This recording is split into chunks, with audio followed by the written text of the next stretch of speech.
Bismillahirrahmanirrahim. Assalamualaikum warahmatullahi wabarakatuh. Om Swastiastu, Namo Buddhaya, salam kebajikan. Pada hari ini tanggal 10 Februari 2024 telah berlangsung kampanye akbar masing-masing pasangan calon, baik itu pasangan calon nomor urut 1, nomor urut 2, dan nomor urut 3. Dari ketiga pasangan calon presiden dan wakil presiden ini yang menarik perhatian publik, terutama yaitu pasangan 01 dan 02.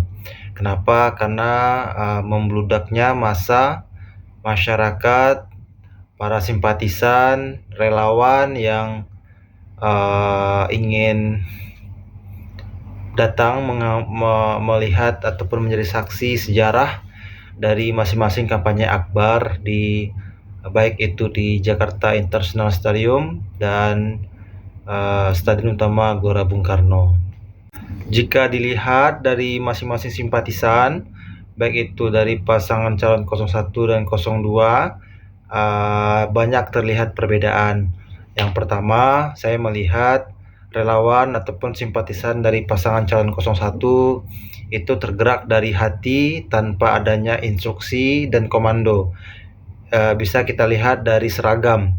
Jika dibandingkan dengan seragam pasangan calon 02, maka relawan yang 01 itu murni tidak ada penyeragaman. Yang berarti apa? Yang berarti itu murni dari hati mereka.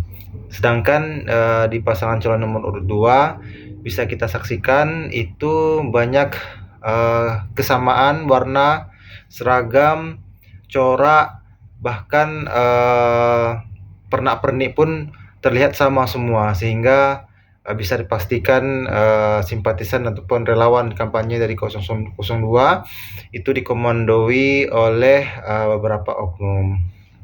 Yang kedua, bisa kita lihat dari raut wajah perbandingan simpatisan, relawan ataupun sahabat-sahabat kampanye di 01 maupun 02.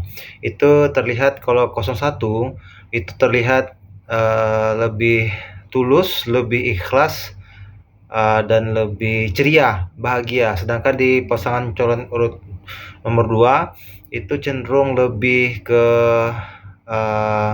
pasrah, terus bingung, terus nggak tahu harus berbuat apa, sehingga itu terlihat di ketika videotron disaksikan di pasangan calon nomor 2. Nah, pada akhirnya jika kita melihat partisipasi masing-masing relawan di daerah, sangat berat saya rasa Anies Baswedan maupun Ganjar untuk dapat menyaingi pasangan calon nomor urut 2. Karena saya juga melihat para pejabat-pejabat, artis-artis yang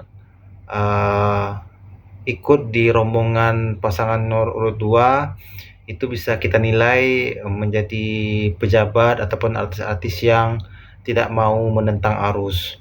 Sedangkan artis-artis ataupun pejabat-pejabat yang berada di sisi lain itu merupakan pejabat-pejabat yang menentang arus dan berani mengambil risiko.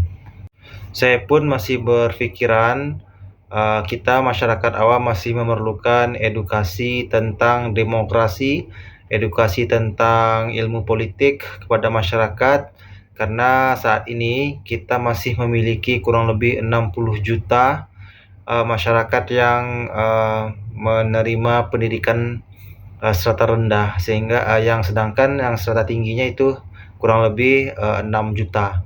Itu berbanding terbalik dengan jumlah penduduk kita.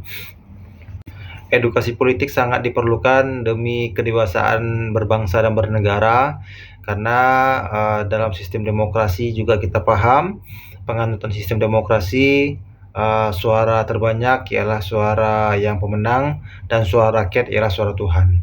Jika dilihat dalam grafiknya, Indonesia saat ini masih memiliki grafik seperti piramida, yang mana kalangan bawah itu masih dihuni oleh kalangan rendah, sekolah dasar, SMP, yang memiliki pola pikir yang sangat mandek, Sedangkan strata tinggi S1 ataupun doktor itu sangat tipis dan sangat kecil, sehingga critical thinking-nya juga kurang berpengaruh dalam pemahaman oleh masyarakat. Sedangkan demokrasi yang baik itu memiliki diagram seperti jajar genjang, yang mana strata rendah mengecil, strata menengah sekolah tinggi banyak, dan sekolah tinggi sekolah tinggi pun juga kecil, sehingga masyarakat di kalangan tengah memiliki critical thinking yang besar dan memiliki kesejahteraan yang cukup. Untuk itu, dengan berakhirnya kampanye Akbar, maka berakhir pula lah kampanye-kampanye yang akan dilaksanakan oleh masing-masing pasangan calon. Saya berharap di masa tenang nanti masing-masing elit politik mampu konsolidasi secara damai, dapat menenteramkan dan mensejahterakan keadaan iklim kita. Wabillahi taufiq wal hidayah, wassalamualaikum warahmatullahi wabarakatuh. Om Swastiastu, Namo Buddhaya, salam kebajikan.